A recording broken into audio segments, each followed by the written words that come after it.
jangan lupa subbreaker dulu di warahmatullahi wabarakatuh dengan saya Adi Maria di channel.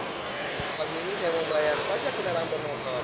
Sekarang di daerah atasnya saya bayar pajak kendaraan bermotor semuanya lebih mudah dengan adanya Samsat Keliling.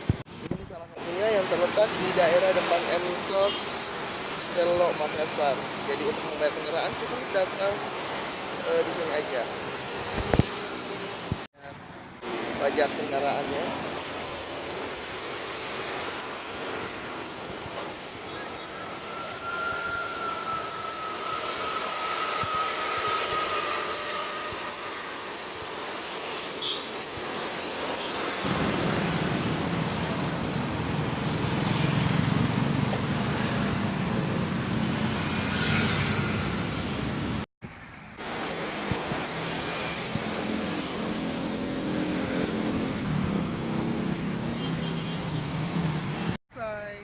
Semuanya sangat mudah sekarang. Jadi terima kasih Samsat Keliling.